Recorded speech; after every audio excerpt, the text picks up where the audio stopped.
Hello. Oh, that's really quiet. Hello. Oh, it's still quiet. Is that using the right mic? No, it's not. Oh, god damn it. Why are you going to be like this? Hello. No. Come on. Hello. There we go. Okay. Welcome to Cider to the stream. Hope you're doing okay. I don't know if anyone else is here currently. Just saw my headphones. I have no idea if the camera's going to work today. So we'll see. I'll switch now because it's not on. Can we turn it on?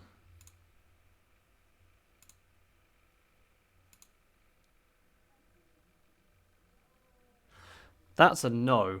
Okay, so I guess we're going without the camera today.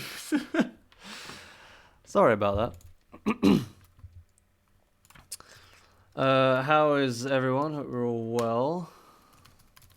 Just gonna update everything. I didn't really set anything up before actually starting, so yeah, rip.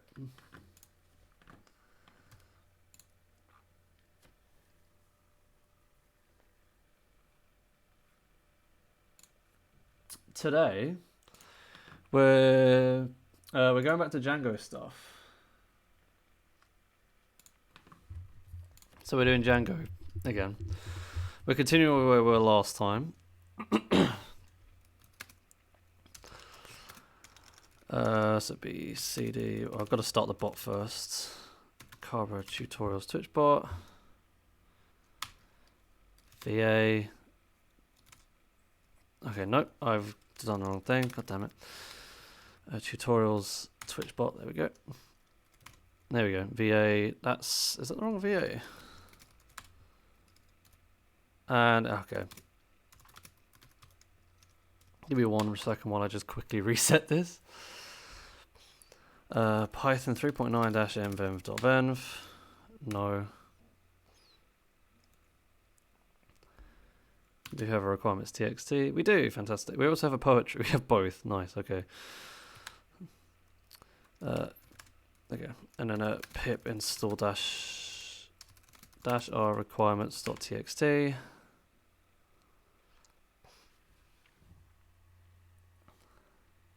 That installs.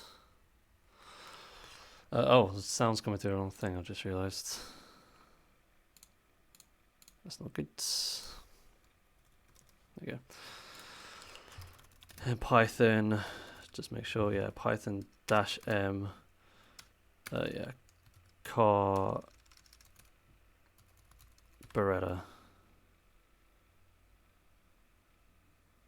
There we go.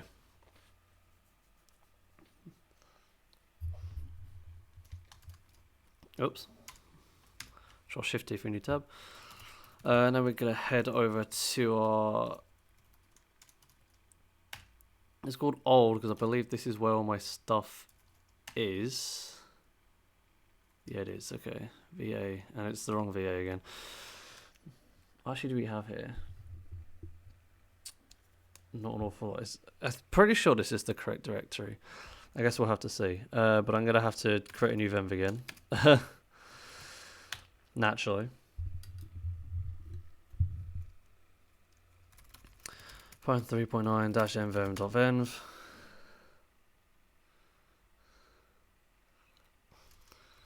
VA and then pip install Django. I'm pretty sure is the only thing we need. I've actually got to go on load another Firefox tab and go to the Django docs, and Django docs.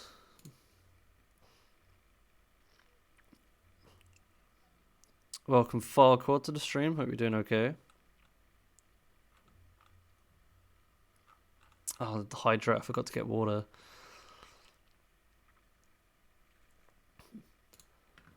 I don't know where we got to with the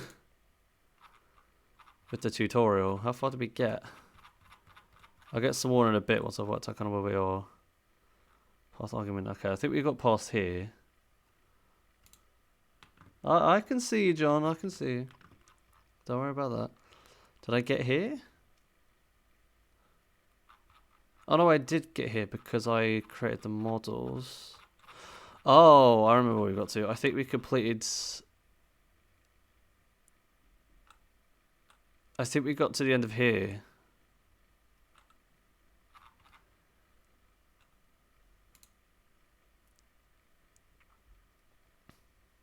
Yeah, I think so. Yeah, well, always a slightly less polite hello, to be honest. But I'll let you off. Alright. Let me get some water. I'll be back in a bit. Well, you'll still be able to hear me. I'll just be far away. Where am I bottle is? Oh, it's there.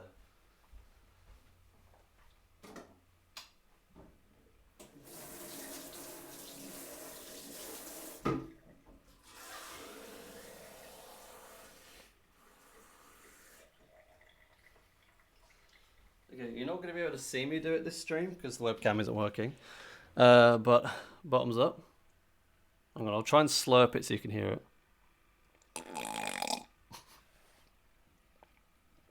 That works. Is that the most attractive noise you've ever heard in your life?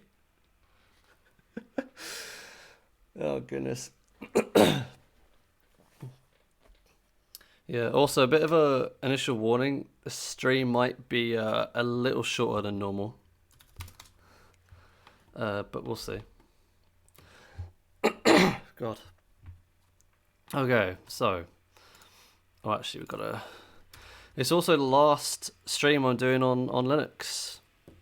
Is it after this? I'm resetting and using Windows and Windows subsystem. So enjoy it while you still can.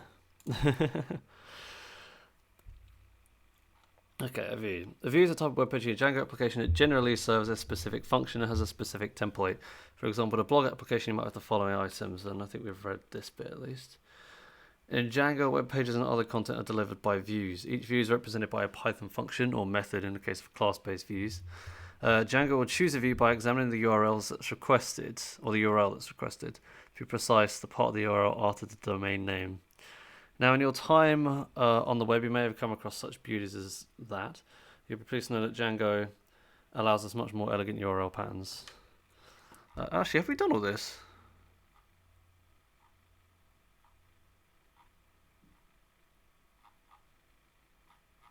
No, we've done this bit.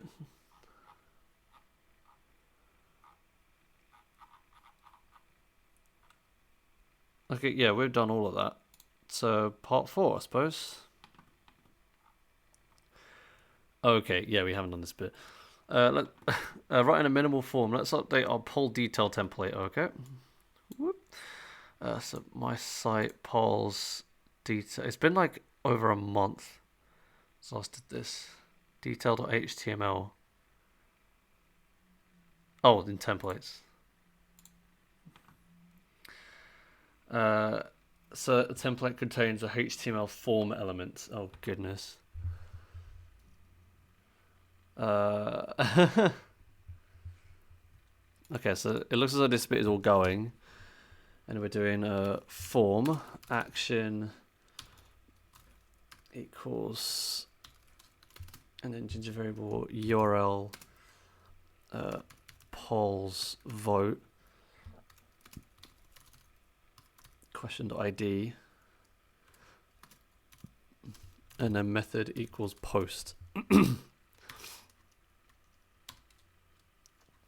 then what is... Okay, it seems to be giving us quite a lot to go with initially, and then not really telling us what it all does at the moment. So we've got a CSRF token, which I don't know what that is, and then we've got a field set. No, literally no. And then we want a legend. The worst part, yeah, the worst part of Django, the bit that isn't Django. H1. Okay.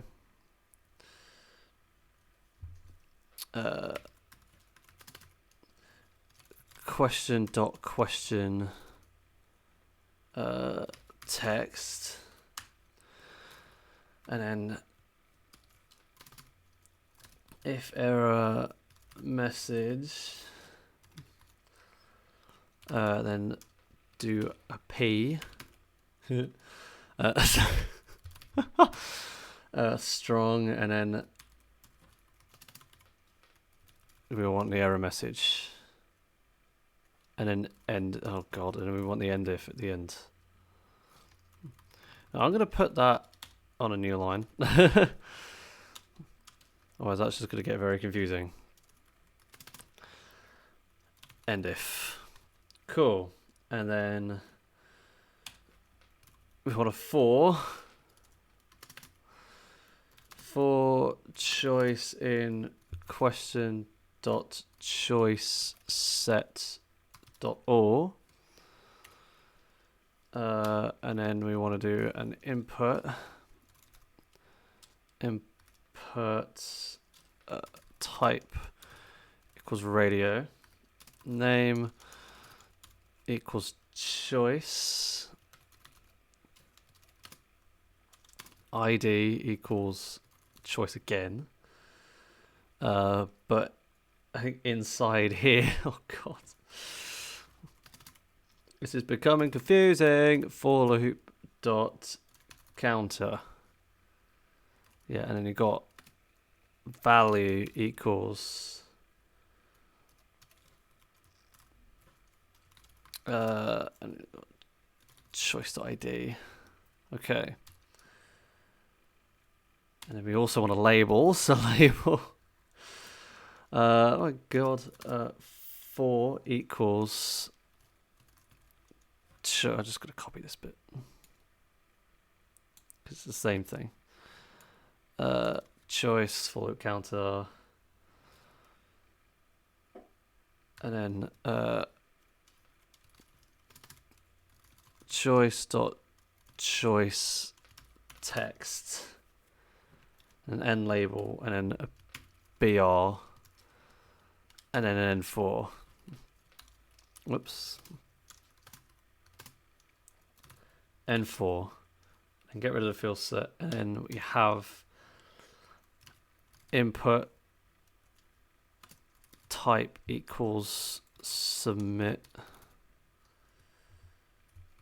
value equals vote.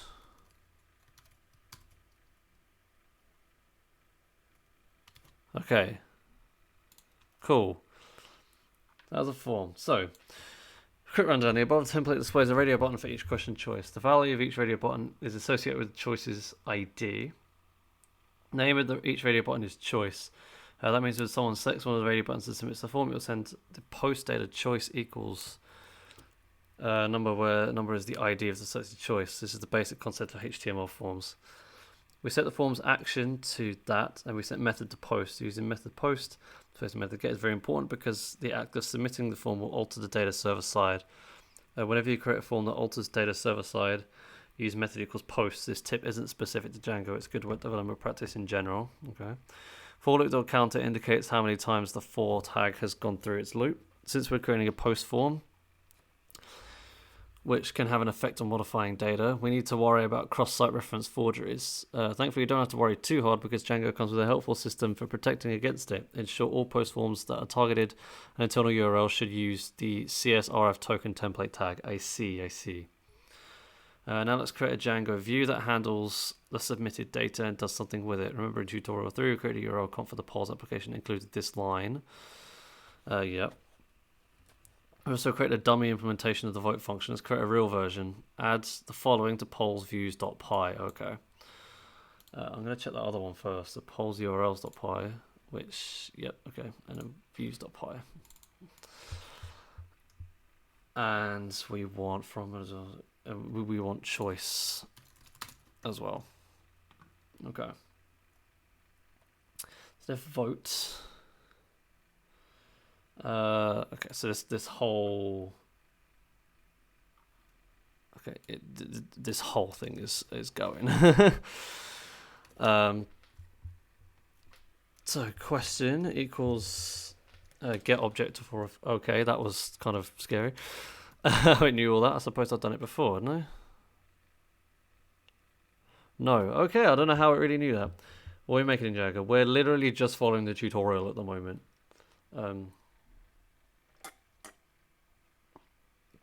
So nothing that extreme. Just kind of getting used to it and everything because it's been a long time since I've used it and I didn't actually go through the tutorial when I used it before. Set to choice equals question.choice set.get pk or primary key equals request.post choice. Okay. Accept key error or choice dot does not exist. Where's the face scan? The webcam isn't working at the moment. Essentially, I forgot to set it up beforehand, and I just have to end the stream and spend like 20 minutes trying to fix it to get it to work. So we're just not bothering with it. Return render. Just question vote. Okay, request poll / detail.html.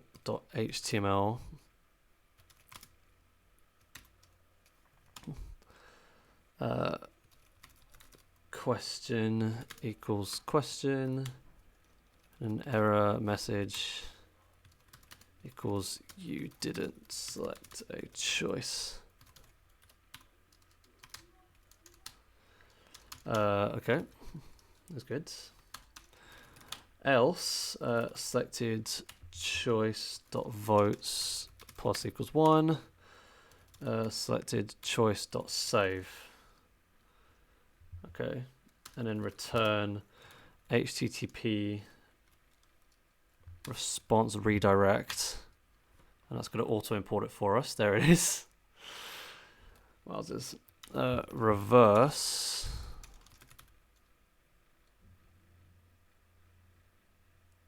Is it reverse or reversed? Because reversed is actually a thing, but reverse isn't, unless it is.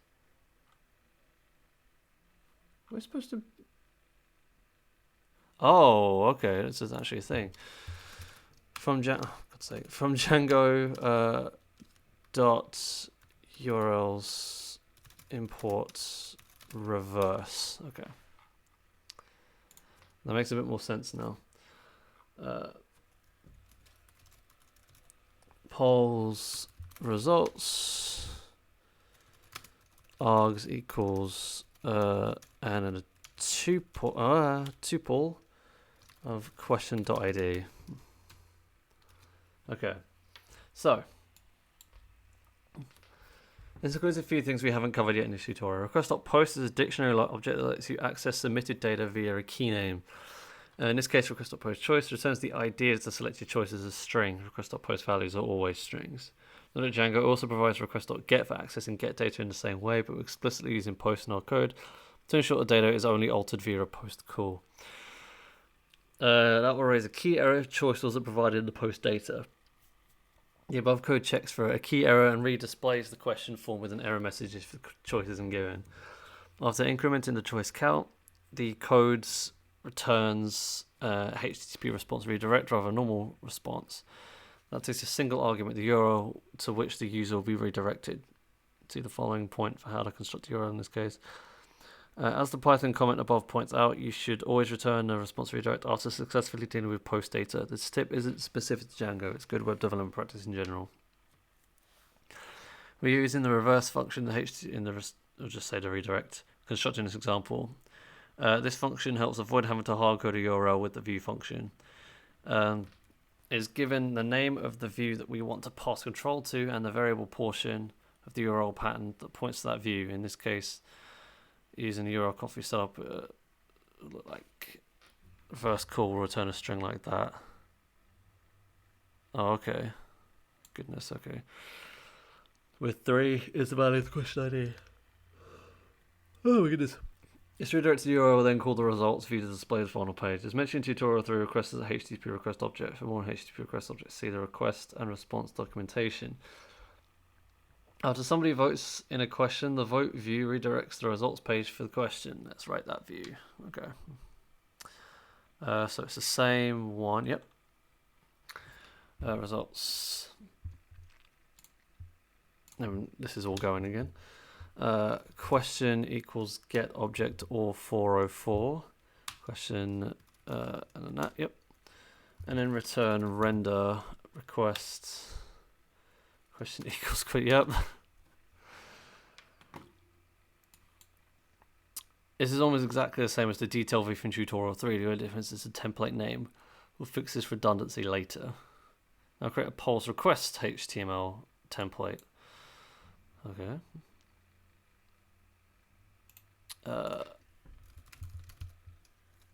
Request.html. Cool.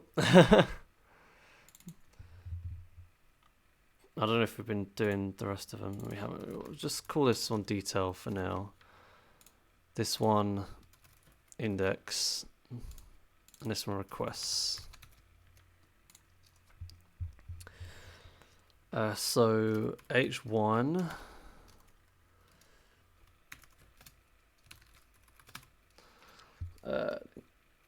question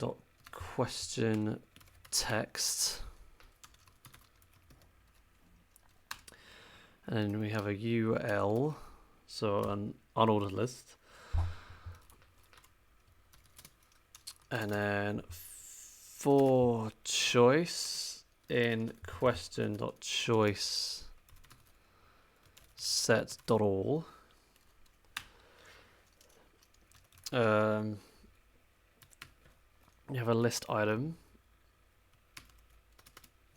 which is choice.choice text, and then choice.votes, and vote.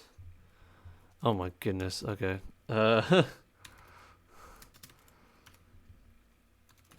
Choice.votes, and then we're piping that into pluralize.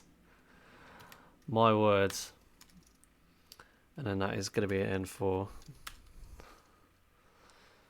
And that was the unordered list. Nice. And then we're going to have an A tag, which goes to a href of, it's close enough. Oops. URL.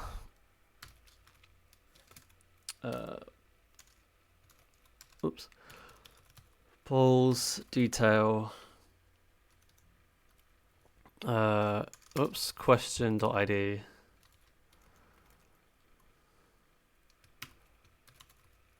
Vote again.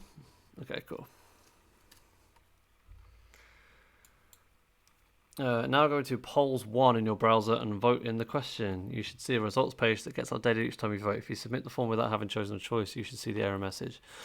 So now we've got to set up the server. So it'd be Python. I forget. I think it's manage.py run server, isn't it?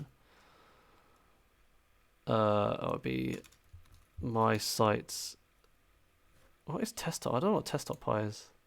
Oh, it's nothing useful. Okay, we can get rid of that then.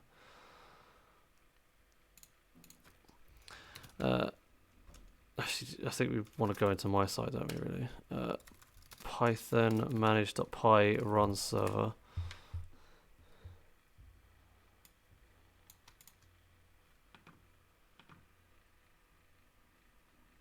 And then, where do we want to go? We want to go to /poll/1. Okay, so /poll/1. Reverse for vote could not be found. Vote is not a valid view functional pattern name. Okay. That's interesting. Have I typed that wrong then? I presume I have. Why is it complaining?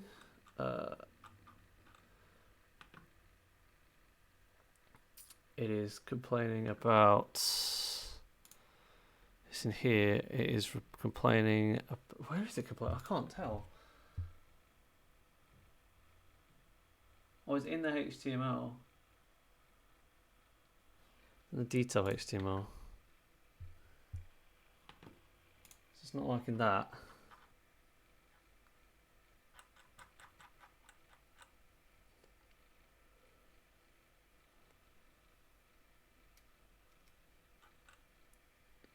Well, that's how it is in the thing, so now I'm stuck.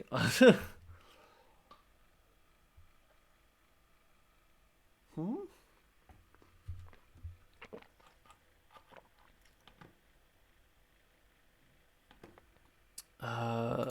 View URLs. In question ID / vote, yeah. Views.vote name equals vote. Ah! Okay. Okay, there we go. Oh. Votes. Okay, we didn't select a choice, so yes. And now that's broken as well. Ah.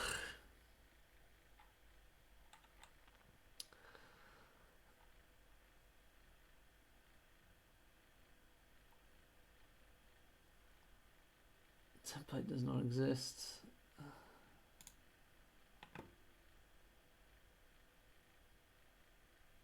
Something is broken in here. Welcome, Gorilla Killer, to the stream. Hope you're doing okay.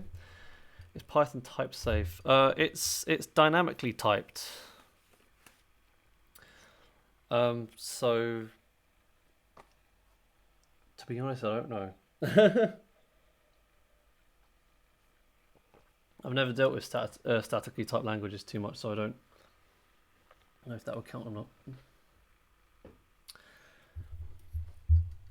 It's dynamically typed, and you can put type hint annotations in there. But yeah. So what is going on here? Is something? Oh, God's sake. Results.html. Oh, I'm dumb. Here's what happened there.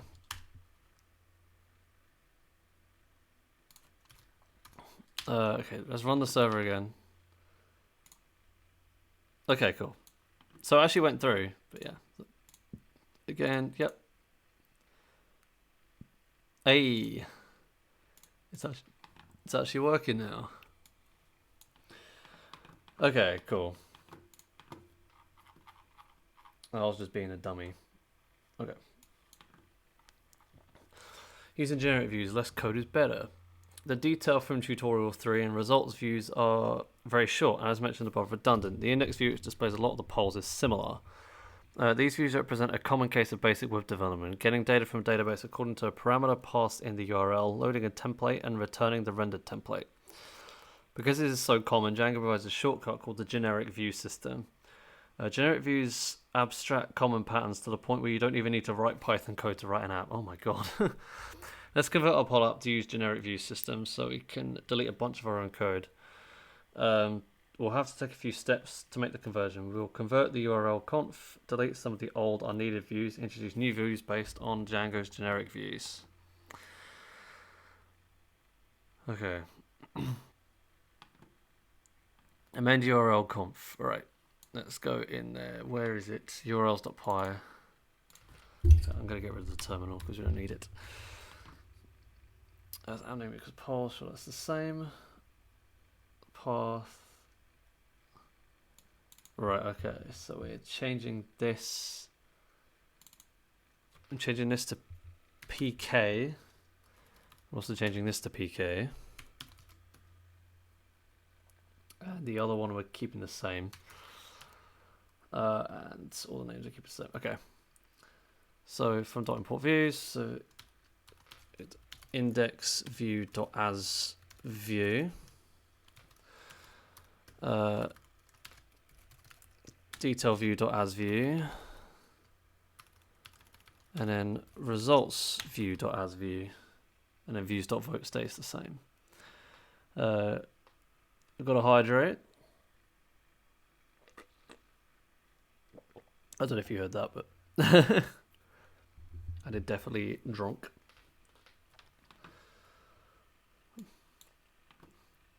Note a name and match patterns in the path strings of the second and third patterns has changed from question ID to PK. And the views, next we're going to remove our old index detail and results views. I've already done it, Soda.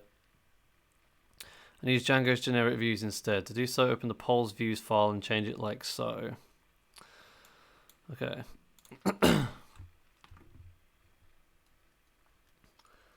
Oh yeah, we are literally removing everything. Oh, fantastic.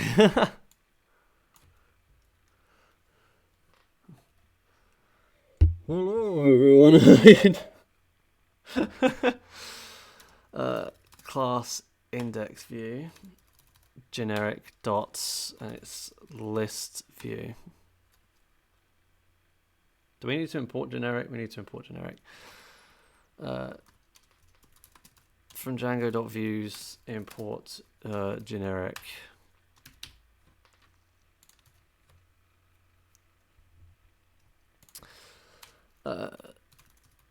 Template name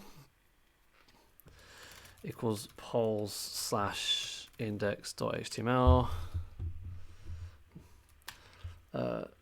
Contexts object name equals latest question list. Def get query set. Return return question dot objects dot order by descending pub date and the first 5 of those.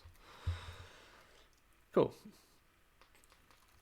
And then for the other 2, so we need to get rid of. Yeah, we need to get rid of these. And then we basically just copy paste that another 2 times. And then we have detail view, and then we have results view. Then we have, get rid of these 2. We have detail.html and results.html. And these 2 are actually detail view as well. Another hydrate, my god. How many have you got stored up? And then, actually, if we keep it on there for now, we could do model equals question at the same time.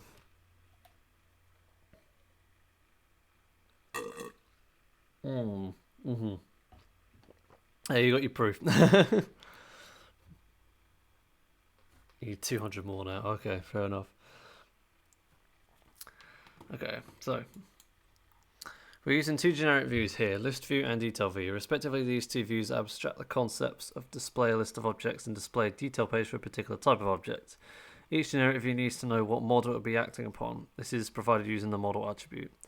The detail view generic view expects the primary key value captured from the URL to be called PK. So we changed the question ID to PK for generic views. By default, the detail view generic view uses a template called appname/model name underscore detail.html. In our case, it would be so it uses the template polls question detail.html. The template name attribute is used to tell Django to use a specific template name instead of the auto-generated template name.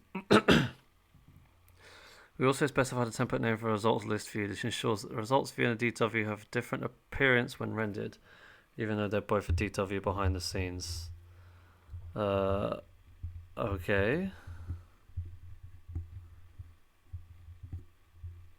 It's a generic. Oh, a generic template, I see.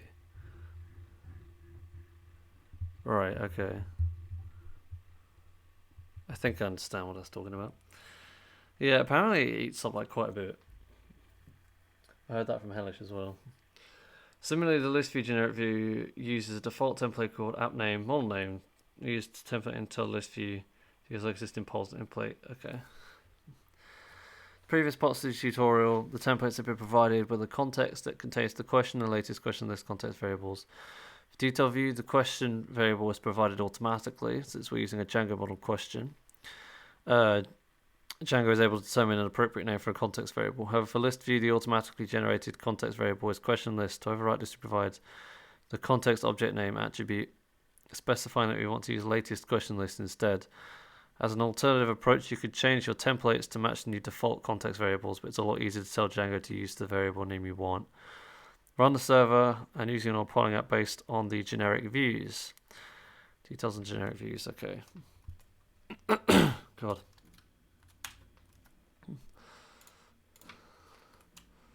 So is it like, isn't that a thing? Yeah, okay. Is just a cute. Boop. Boop.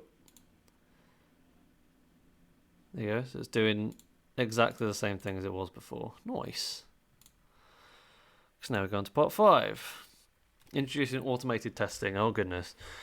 Actually, this is what you were telling me about yesterday, John, just with something slightly different. Tests are routine checks. I'm also going to turn the brightness of my display up. Tests. Oh, and then the menu's in the way. Hang on. There you go. Tests are routine checks that check the operation of your code. Testing operates on different levels. Some tests might apply to a tiny detail. Does a particular model method return values as expected? While others examine the overall operation of the software. Does the sequence of user inputs on the site produce the desired results? That's no different from the kind of testing you did earlier in tutorial 2, using the shell to examine the behavior of a method or running the application and entering data to check how it behaves. What's different in automated tests is that testing work is done for you by the system. You create a set of tests once, and then as you make changes to your app, you can check your code still works as you originally intended without having to perform time-consuming manual testing. So why create tests and why now? You may feel that you've quite enough of your plate just learning Python Django and having yet another thing to learn, and it may seem overwhelming, perhaps unnecessary. After all, Paul's application is working quite happily now. Going through the trouble of creating automated tests is not going to make it work any better. If creating the Paul's application is the last bit of Django programming you will ever do, then true, you don't need to know how to create automated tests. But if that's not the case, now is an excellent time to learn. Tests will save you time. Up to a certain point, checking that it seems to work will be a satisfactory test. In a more sophisticated application, you might have dozens of complex interactions between components. A change in any of those components could have unexpected consequences on the application's behavior. Checking that it still seems to work could mean running through your code's functionality with 20 different variations of your test data to make sure you haven't broken something. Not a good use of your time. That's especially true when automated tests can do this for you in seconds. If something goes wrong, or if something's gone wrong, tests will also assist in identifying the code that's causing the unexpected behavior. Sometimes it may seem a chore to tear yourself away from your productive creative programming work to face the unglamorous and unexciting business of writing tests, particularly when you know your code is working properly. However, the task of writing tests is a lot more fulfilling than spending hours testing your application manually or trying to identify the cause of a newly introduced problem. Tests don't just identify problems, they prevent them. It's a mistake to think of tests merely as a negative aspect of development. Without tests, the purpose or intended behavior of an application might be rather opaque. Even when it's your own code, you'll sometimes find yourself poking around in it, trying to find exactly what it's doing. Tests change that. They light up your code from the inside, and when something goes wrong, they focus light on the part that has gone wrong, even if you hadn't realized it had gone wrong. You might have created a brilliant piece of software, but you'll find that many other developers refuse to look at it because it lacks tests. Without tests, they won't trust it. Jacob Kaplan-Moss, one of Django's original developers, says code without tests is broken by design. That other developers want to see testing your software before they take it seriously is yet another reason to start writing tests. The previous points are written from the point of view of a single developer maintaining an application. Complex applications will be maintained by teams. Tests guarantee that colleagues don't inadvertently break your code and that you don't break theirs without knowing. If you want to make a living as a Django programmer, you must be good at writing tests. There are many ways to approach writing tests. Some programmers follow a discipline called test-driven development. They actually write their tests before they write their code. This might seem counterintuitive, but in fact it's similar to what most people often do anyway. They describe a problem, then create some code to solve it. Test-driven development formalizes the problem into a Python test case. More often, a newcomer to testing will create some code and later decide that it should have some tests. Perhaps it would have been better to write some tests earlier, but it's never too late to get started. Sometimes it's difficult to figure out where to get started with writing tests. If you've written several thousand lines of Python, choosing something to test might not be easy. In such a case, it's fruitful to write your first test next time you make a change. either when you add a new feature or fix a bug. So let's do that right away. Fortunately, there's a little bug in the polls application for us to fix right away. Question that was published recently method returns true if the question was published within the last day, which is correct, but also if the question's pub date field is in the future, which it certainly isn't. Confirm the bug by using the shell to check the method of the question whose date is in the future. Okay. So Django manage. Oops. Oh no, it's Python manage.py shell. Import date time as DT. From Django.utils import time zone. And okay. Oh, that'd be one. From polls.models import question. Future question equals question. Pub date equals time zone. Dot now plus dt dot time delta days equals 30.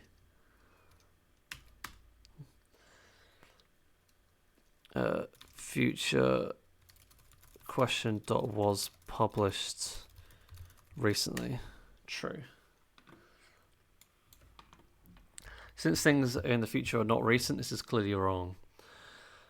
What we've just done in the shell to test for the problem is exactly what we can do in an automated test. So let's turn that into an automated test. The conventional place for an application's test is in the application's test.py file. The testing system will automatically find tests in any file whose name begins with test. Put the following in the test.py file in the polls application. Okay, so polls. I guess it just... Oh, it's already here.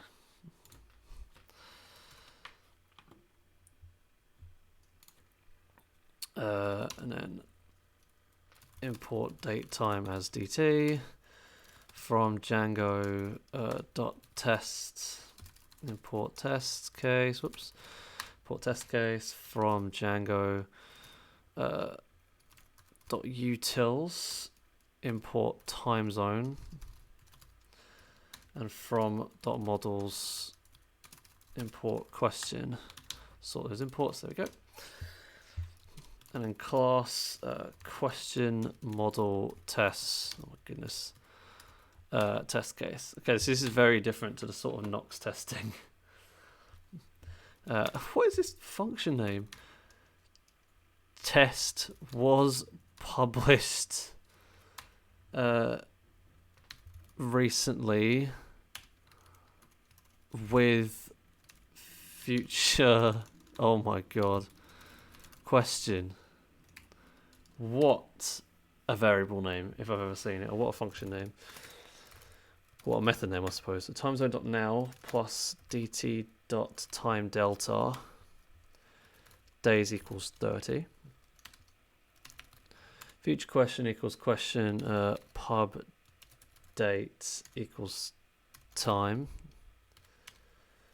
Self.assert is because naturally, for some reason, this particular part of Django doesn't follow PEP8 standards. Future question was published recently. False. Here we've created a Django.test case subclass with a method that creates a question instance with a pub date in the future. We then check the output of what's published recently, which ought to be false. In the terminal, we can run our tests. Okay. And then Python manage.py test polls. This is a bit of an extreme line. Destroying test database. My goodness. Assertion error. True is not false. Congratulations, Python. You did it. I love that. I think this might be my favorite error I've ever seen. True is not false. I guess that is what the problem is. That's very funny. Okay. What happened is this. Manage.py test pols looked for tests in the pols application. It found a subclass of the Django test case class. It created a special database for the purpose of testing. It looked for test methods, ones whose names begin with test. In test was published recently with feature question. It created a question instance whose pub date field is 30 days in the future. And using the assert is method is discovered. Oh, it discovered that it was published recently returns true, though we wanted it to return false. Okay, the test informs us which test failed and even the line in which the failure occurred. Fix the bug. We already know what the problem is. Question that was published recently should return false if its pub date is in the future. Amend the models so they only return true if the date is also in the past. Models. Return. Okay, yes. Okay, so there's the whole thing. Now equals time zone.now. Now minus dt.time delta. Oh no, we didn't do it. Okay, we'll do it as here then, and hope the rest of it doesn't break. It didn't. Fantastic. Days equals 1 to self.pub date. That's not equal to now. Cool. And run the test again. Okay, fantastic. After identifying a bug, we wrote a test that exposes it and corrected the bug in the code, so our test passes. Many other things might go wrong with our application in the future, but we can be sure that we won't inadvertently reintroduce this bug because running the test will warn us immediately. We can consider this little portion of the application pinned down safely forever. Nice. More comprehensive tests. While we're here, we can further pin down the test was published recently method. In fact, it would be positively embarrassing if we're fixing one bug we had introduced another. And 2 more test methods, the same class of test behavior of the method more comprehensively. So def test. I'm just going to copy this. Screw writing all that out. And then time equals timezone.now. Minus days equals 1.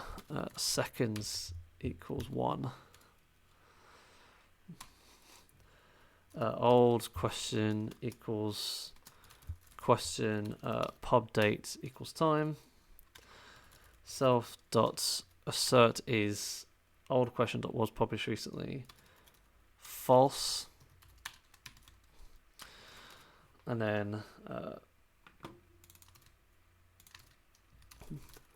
self time equals timezone dot now minus dt dot time delta hours equals 23, minutes equals 59, seconds equals 59, and recent question equals question pub date equals time. Now self dot assert is recent question, that needs to be true.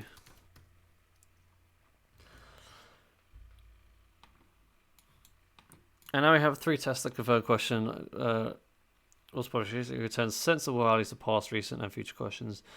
Again, polls is a minimal application, but however complex it grows in the future and whatever other code it interacts with, we now have some guarantee that the method we have written tests for will behave in expected ways. So if you run that test again, ran 3 tests, failed. False is not true.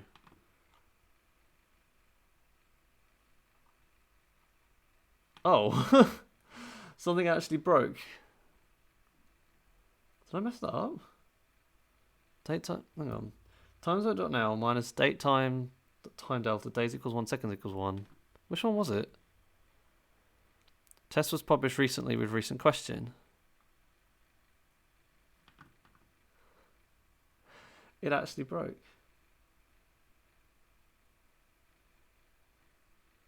Was that supposed to happen?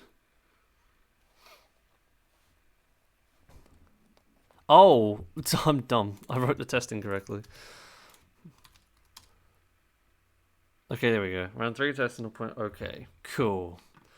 I just suck at life.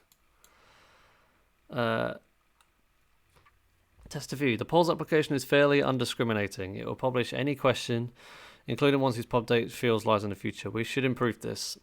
Setting a pub date in the future should mean that the question is published at the moment, but invisible until then. 50 more for another water. Oh my goodness. Test review. When we fixed the bug above, we wrote the test first and then the code to fix it. In fact, that was an example of test-driven development, but it doesn't really matter in which order we do the work. In our first test, we focus closely on the internal behavior of the code. For this test, we want to check its behavior as it would be experienced by a user through a web browser. Before we try to fix anything, let's have a look at the tools at our disposal. Django test client. Django provides a test client to simulate the user interacting with the code at a view level. We can use it in test.py or even in the shell. We will start again with the shell, where we need to do a couple of things that won't be necessary in test.py. The first thing to set up is, set up a test environment. Should we need to do Python manage? It should just be, shell. From Django.test.utils, import setup test environment. There we go. And then set up test environment. Cool.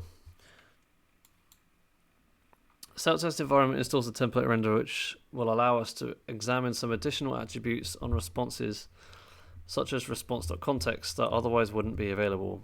Note that this method does not set up a test database, so the following will be run against the existing database, and the output may differ slightly depending on what questions you already created.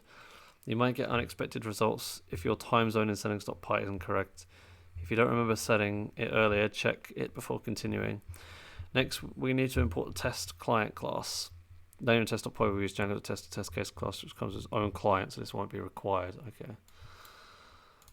From Django.test import client.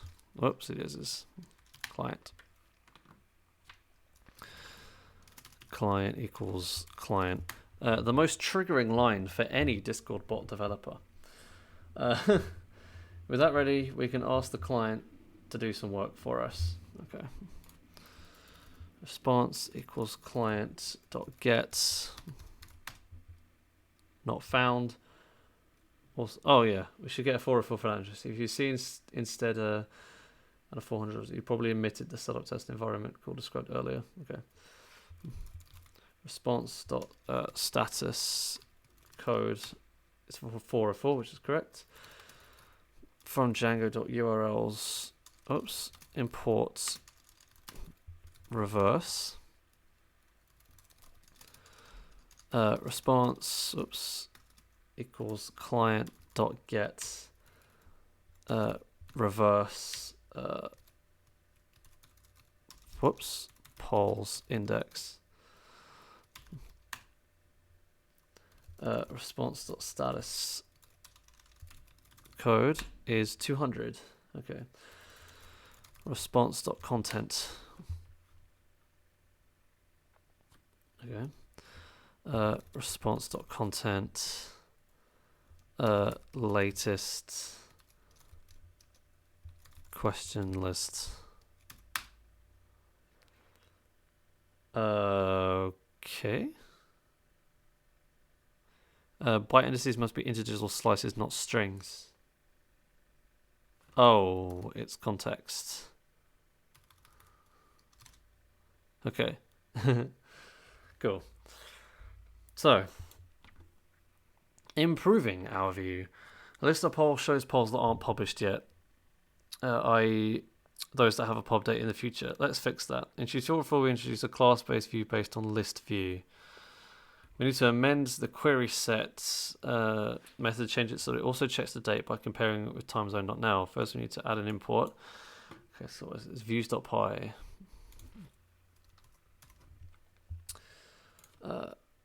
From Django.utils import time zone. And then reset. So this returns objects.filter. Oh no.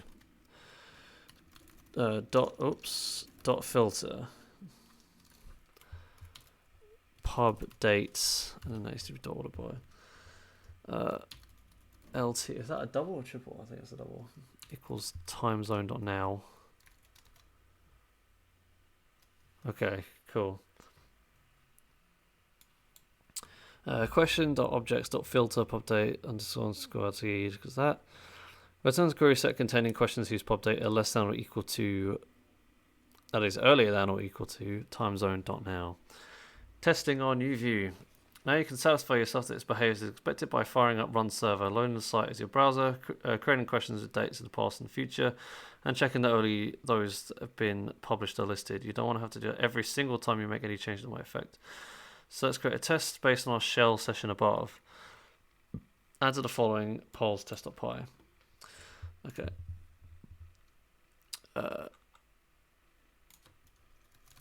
From Django .urls import reverse, and we'll create a shorthand function to create questions as well as a new task. Okay. I'll go down to the bottom. Def create question. Question text days. So time equals time zone dot now minus dt dot time delta days equals days.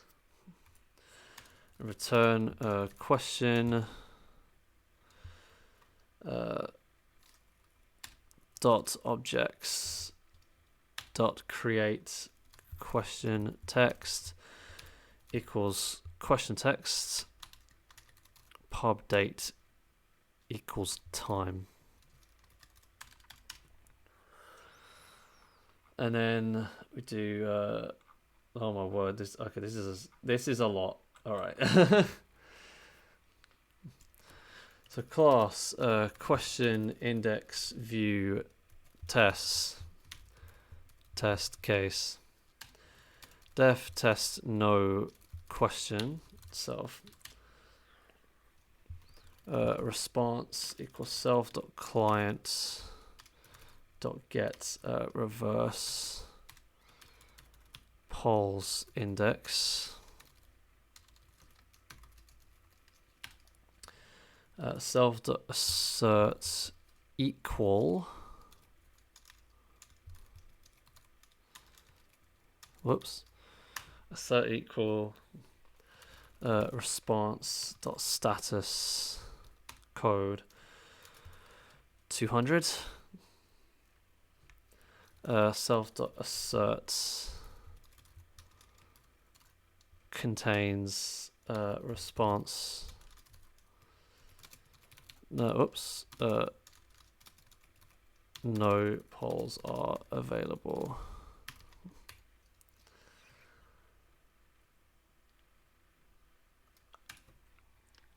And then I think this goes on the same line. I'm just gonna double check that because the okay, it does. The view is a bit weird. Oh, what the hell? Self dot asserts. Oh my god. Query set equal response dot context latest question list, and then that needs to be empty. Okay. So def tests past question self. Let's actually spell that correctly, shall we?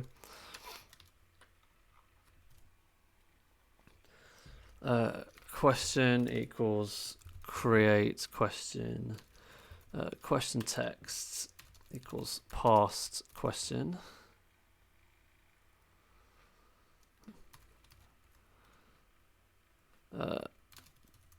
Days equals minus 30.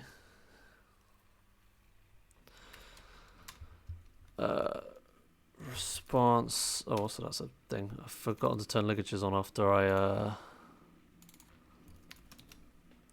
after I edited that yesterday to record stuff. Response equals self.client.get reverse polls index. And I'm just going to self.assert query set equal response.context latest question list question. Okay. And I might honestly just copy the rest of them because Jesus Christ. Get rid of this. So correct question, future question data equals 30. No polls are available.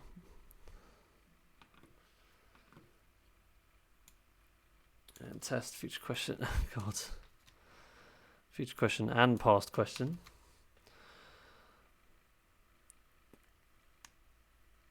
Okay.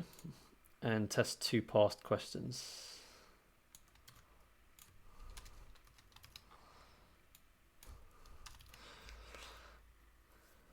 Okay, sure.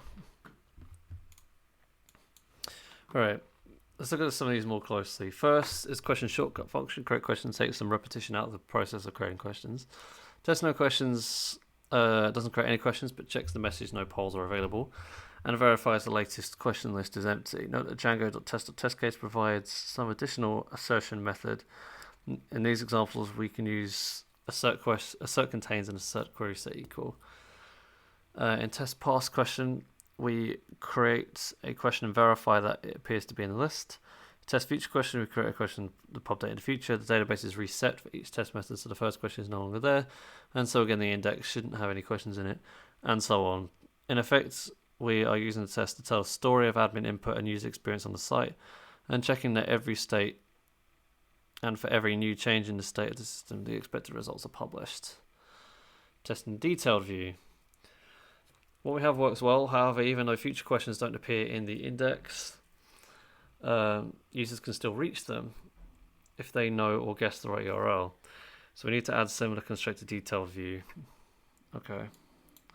So in views.py, I'm going to get rid of all these. What's other stuff that we don't need? We have the detail view and get query set. Return question.objects.filter pub date. Yeah, okay. We don't need the order now though. We should then add some tests to check that the question whose pub date is in the past can be displayed and it's not. Okay, I'm just going to copy the whole class with this one. For the sake of crumbs. For the sake of brevity, we will just do that, and then we'll just get rid of the comments because we don't want it. Okay. So this one we have future questions, so it creates a test URL. Okay, so we just get that. The set equals 404, and then so the past question. Yeah, okay. Ideas for more tests. We ought to add a similar get query set message as a result of viewing and create a new test class for that view. It'll be very similar to what you've just created. In fact, there'll be a lot of repetition. We could also improve our application in other ways, adding tests along the way. For example, it's silly that questions could be published on a site that have no choices. So our views could check for this and exclude such questions. Our tests would create a question without choices and then test if it's not published, as well as create a similar question with choices. And test that it is published. Perhaps logged in admin users should be allowed to see unpublished questions, but not ordinary visitors. Again, whatever needs to be added to the software to accomplish this should be accomplished by a test, or should be accompanied by a test. Whether you write a test first, then make the code pass the test, or work out logic in the code first and then write a test to prove it. At a certain point, you are bound to look at your test and wonder whether your code is suffering from test bloat, which brings us to Cider's latest hydrate. So I'm in the. You can hear him in the thing. That was a good slap. Whoa. Okay. When testing more is better. It might seem that tests are going out of control. This way, there'll also be more code in our test in our application. The repetition is unaesthetic compared to the elegant conciseness of the rest of our code. It doesn't matter. Let them grow. For the most part, you can write a test once and then forget about it. It will continue performing its useful function as you continue to develop your program. Sometimes tests will need to be updated. Suppose that we amend our views so that only questions with choices are published. In that case, many of our existing tests will fail, telling us exactly which tests need to be amended to bring them up to date. So to that extent, tests help look after themselves. At worst, you can continue developing. At worst, as you continue developing, you might find that you have some tests that are now redundant. Even that's not a problem. In testing, redundancy is a good thing. As long as your tests are sensibly arranged, they won't become unmanageable. Good rules of thumb include having a separate test class for each model or view, a separate test method for each set of conditions you want to test, test method names that describe their function. Further testing. This tutorial only introduces some of the basics of testing. There's a great deal more you can do and a number of very useful tools at your disposal to achieve some very clever things. For example, while our tests here have covered some of the internal logic of a model and the way our views publish information, you can use an in-browser framework such as Selenium to test the way your HTML actually renders in a browser. These tools allow you to check not just the behavior of the Django code, but also, for example, of your JavaScript. It's quite something to see the test launch a browser and start interacting with your site as if a human being were driving it. Django includes a live server test case to facilitate integration with tools like Selenium. If you have a complex application, you may want to run tests automatically with every commit for the purposes of continuous integration. So that quality control is itself at least partially automated. A good way to spot untested parts of your application is to check code coverage. This also helps identify fragile or even dead code. If you can't test a piece of code, it usually means that code should have been refactored or removed. Coverage will help to identify dead code. Testing Django is a comprehensive information about testing. What's next? For full details on testing Django, really come to testing Django V's part 6 of this tutorial to learn about static files management. So that was a lot. That was a lot in one go. My goodness gracious me. So you want to test the polls, and in theory, failures equals 6. Oh, fantastic.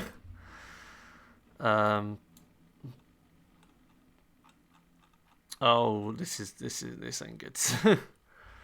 Test future question. 200 does not equal 404. Really? We didn't fix that? 404 does not equal 200. Oh, for God's sake. In test past question, did I program them backwards? Whoops, I've gotten rid of the terminal.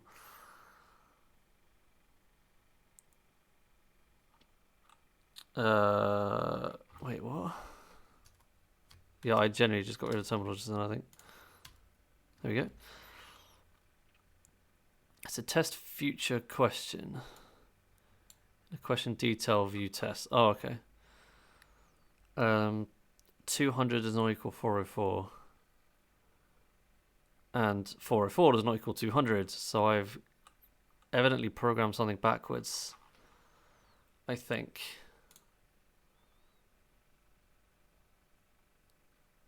Have I? Was I supposed to have programmed something backwards? I just copied what the thing put.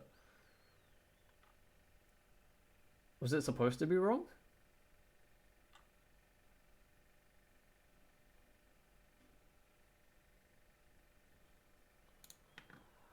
I don't know.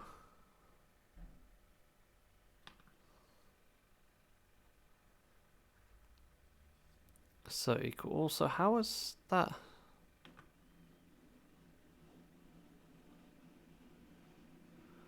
Huh. Okay. Well, I need to kind of work out what the hell is going on there. Test future question. So this one. So equal 200 does not equal 404. Why is it returning a 200?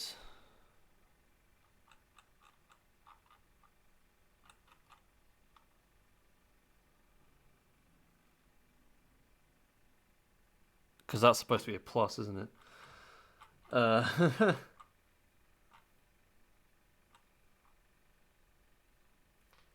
It is supposed to be a plus. I'm an idiot. So that'll probably fix most of the tests. Yeah, that literally fixed all of them. It was just that the correct question was entirely backwards. Okay, cool. That's testing done. God, I'm knackered after that. Okay. What I might do, because I am genuine. How big is this next part? It's quite a small bit. Okay, we'll do this part 6 and then end the stream because I am absolutely exhausted after all that, and no one is really here. So, the tutorial begins where tutorial 5 left off. We built a tested web portal application and will now add a style sheet and an image. Aside from the HTML generated by the server, web applications generally need to serve additional files such as images, JavaScript, or CSS necessary to render the complete web page. In Django, we refer to these files as static files. For small projects, this isn't a big deal because you can keep the static file somewhere your web server can find it. However, in bigger projects, especially those comprised of multiple apps, dealing with multiple sets of static files provided by each application starts to get tricky. That's what Django.contrib.staticfiles is for. It collects static files from each of your applications and any other places you specify into a single location that can easily be served in production. First, create a directory called static in your polls directory. Django will look for static files there, similar to how Django thought. Okay. Do we want to do it? Or do we want to do it in here? Or do we want to do it in here? Oh no, we don't want to do it. No, we want to do it in here. Nope. That was wrong. That was also wrong. Okay. Django's static files finders setting contains a list of finders that know how to discover static files from various sources. One of the defaults is app directories finder, which looks for a static subdirectory in each of the installed apps. Like the one in polls we just created, the admin site uses the same directory structure for its static files. Within the static directory you've just created, create another directory called polls, and within that create a file called style.css. I don't know why this is how it works, but whatever. Style.css. In other words, your style sheet should be at polls.static.polls.style.css. Because of how the app directories find static file finder works, you can refer to this static file in Django as polls.style.css, similar to how you refer the path of templates. Put the following code in the style sheet. Okay. LIA. Whoops. So list items that have a link in them. I believe that means. Color green. Oops. Green. Now add the following to the top of the polls.templates.polls index. The very top? I guess so. Load static. I remember doing this bit when I did the website before. Wait, do we want to, wait, that would go in the head though. I think this will go in the heads. Whoops, it is. Link rel equals style. Oops, style sheet. Type equals text / CSS. href equals static polls / style .css. Actually, I think the load static goes right at the very top. You know, even before the dot. I can't go before that. Sure, I don't know. I'm gonna leave it there. I have no idea where the hell that's supposed to go. A static template tag generates an absolute URL of static files. That's all you need to do for development. Start the server or restart if it's already running. Reloads, and you should see that the question links are green. Okay. So I guess we'll see if it works. Python manage.py run server. And then we'll see that they are green. So it did work. But if this goes at the very top, So maybe like here or something. Would that continue to work? It would. So I guess I'm just gonna leave them down there, I think. I think that's probably fine. So why is this red? Oh, right.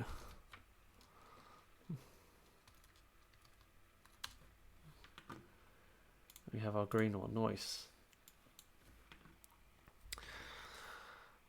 Probably loaded, okay. Adding a background image. Next we'll create a subdirectory for images. Create an images subdirectory in the polls and static polls directory. So inside this directory, put an image called background.gif. In other words, put your image in poll/static/poll/images/background. Oh my goodness, man. Could not get any more complicated. Images. And then we need a background.gif. I guess any background.gif will work. So I'm going to quickly go and find a file that satisfies that. Files.